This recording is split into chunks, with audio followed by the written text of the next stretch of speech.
Okay, great guys. Let's go ahead and check our work. Okay, so you are supposed to do 1A, 1B, 2A, 2B, and number 6 on the problem set. I wanted you to look at your success criteria, and I also wanted you to look at your math vocabulary sheet when doing those. Let's go ahead and check them. Okay, this is 1A and B and 2A and B. These are the things I really want to make sure that you did.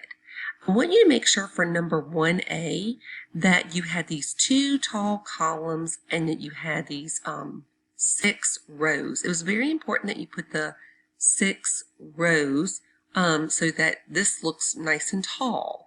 And I want you to make sure that you included your skip counting over here. Remember, part of our criteria today is the skip counting.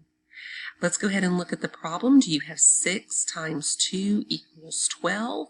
This one asked for the number of rows first, so you should have your 6 first. If you got that mixed up, we need to go back and look at that.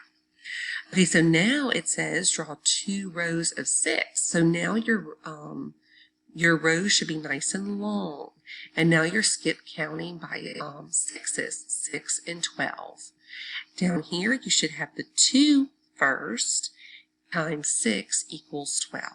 Okay, let's go ahead and check number 6. Number 6, you are telling if you agree or disagree. So if you did not answer this part is very important. Okay, and you should have drawn some arrays to prove if you agree. Okay, so yes, this is correct. 2 times 7 does equal 7 times 2. Okay, for just like the problem number 1, because we have the same factors and the same product. When I skip counted by 2's, I got 14. When I skip counted by 7's, I got 14. So we have the same product, the same factors. They are just in a different order. So this is commutative property right here. So please make sure that you did your skip counting, your array, and your explanation with your multiplication sentence. Remember, all those things are part of our criteria today. Okay, so if you forgot to skip count, or if you got these flip-flopped, if you got the number of rows and columns mixed up right here, so if you forgot to skip count and you got these mixed up, I want you to stop the video and go try number 5. Okay, I want you to go practice number 5 if you got those things mixed up. So you can stop the video and go do number 5. Okay, and if you got everything correct, you got your multiplication sentence, your skip counting, and your arrays all correct, but you kind of messed up on this explanation, or let's just say you forgot the explanation, then I want you to stop the video and go do number 3A and B. So I want you to go back to the first page, and I want you to practice number 3A and B to work on your explanation, and you can come back here to look at that to kind of help you out there.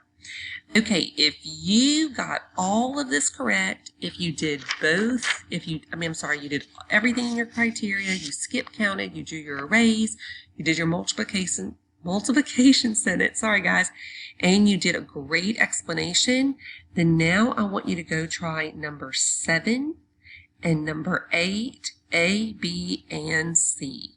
So you will also stop the video and go do number 7 and 8, all the parts.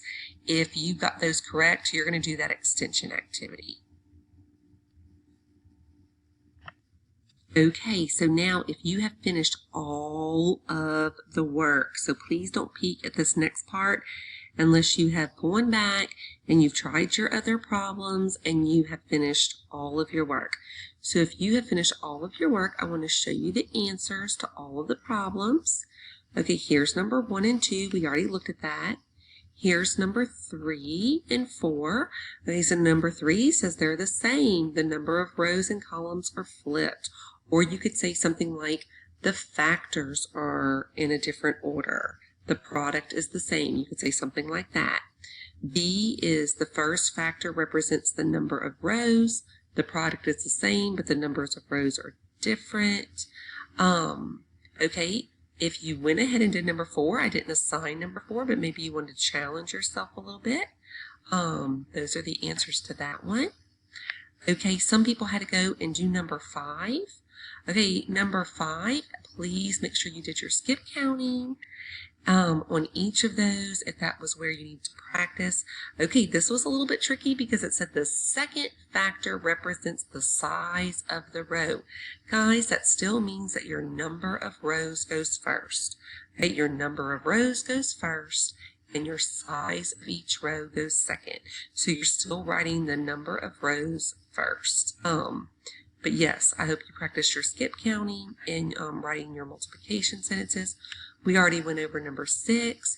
My friends who did 7 and 8, guys, those numbers mirror each other. Okay, so those are where you're just reversing those reversing those factors, and you get the exact same product. So go ahead and check to see if you just put the 5, the 2, the 10, and the 9. You should have drawn an array, and then you should have had your commutative property like this. So just be reflective and think about how you did with your lesson today.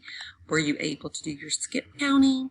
Were you able to write your multiplication sentences? Were you able to draw your arrays?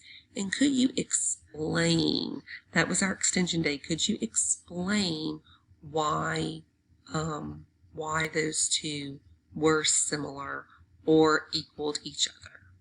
Okay, thank you so much.